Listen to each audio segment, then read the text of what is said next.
Reporting from our NBC News Decision 2024 election headquarters. It may be the closest election this country has ever seen, and we are going to cover every moment of it. Our live coverage of election night begins right now. Tonight, it all comes down to this. One of the wildest elections ever finally reaches its end. Will Vice President Kamala Harris make history as the first female president? It is time to turn the page on the drama and the conflict. Or will it be a historic comeback for former President Trump? This will be America's new golden age. An election rocked by upheaval. It's been the honor of my life to serve as your president. And violence. Now in the hands of some 150 million Americans who headed to the polls to have their voices heard. Our correspondents live at campaign headquarters and with real-time updates from across the battleground states. Our decision desk ready to call the races. And our expert team here to break down all of it. We have brand new exit polls just in, with the first poll closings of the night just a half hour away. Who will control Congress? Who will be the next president of the United States? It's all decided beginning tonight.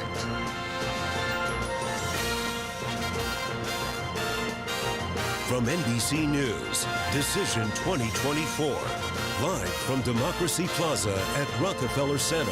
Here now, Lester Holt and Savannah Guthrie. Good evening and welcome to our live coverage of Election Night 2024. Hi, everybody. Good to have you along with us. Never before in modern political history have we entered an election night with the polls so close and, Lester, with so much uncertainty. Yeah, the campaign for president has really been a two-year-long roller coaster ride. Some have found it exciting, most, however, anxiety-inducing. But it's ending, as it always does, with you, the voters. You can see here the long lines across the country as Americans carry out their civic duty. After all the speeches, the debates, the $1 billion in TV ads, have you seen some of those? The first polls are finally set to close in less than a half hour, and we'll begin to answer the question of who will be the 47th president of the United States. Today, Kamala Harris was working the phones, talking to voters, and Donald Trump cast his ballot in Florida along with his wife, Melania. A reminder of what will be decided tonight. It's not just the presidency on the line, but control of the Senate and the House of Representatives as well. And of course, nobody knows which way any of this will go.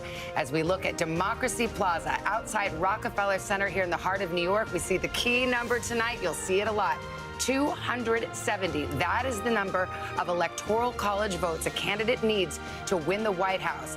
And as it has been for the candidates this campaign, much of our focus tonight will be right here in the 7 battleground states that are most likely to decide this election. Our correspondents are spread out across all of them and at campaign headquarters, but we're going to begin right here in the studio as we stand by for the vote count. We're hearing directly from voters in a new round of exit polls, and Tom Yamas has the latest on that. Tom, good evening.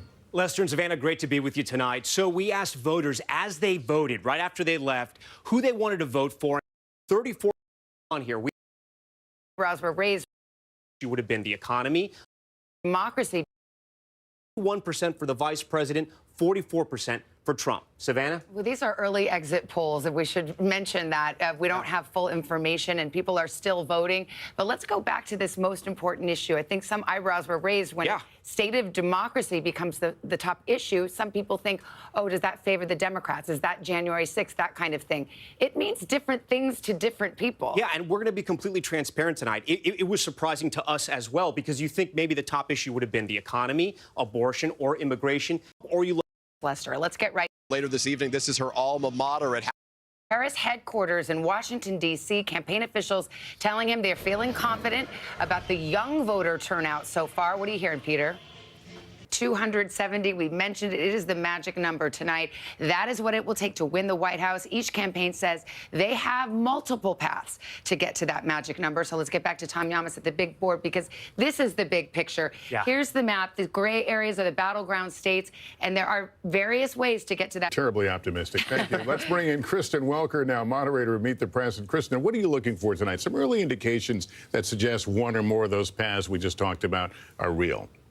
Absolutely, Lester. I'm looking for a couple of things. First of all, let's talk about the historic gender gap over the years. All right. Thank you, Kristen. Let's go over to Savannah now.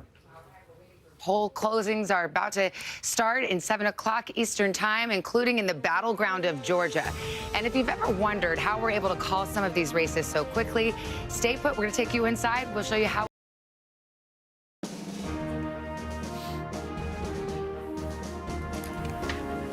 Welcome back to NBC News election night coverage. Vote tabulation centers across the country hard at work right now. You can see their election workers coast to coast counting ballots as they roll in on this historic night. One place that's speeding up its vote count system is battleground Michigan, with 15 electoral votes up for grabs. Jesse Kirsch is in Detroit, where people are still registering to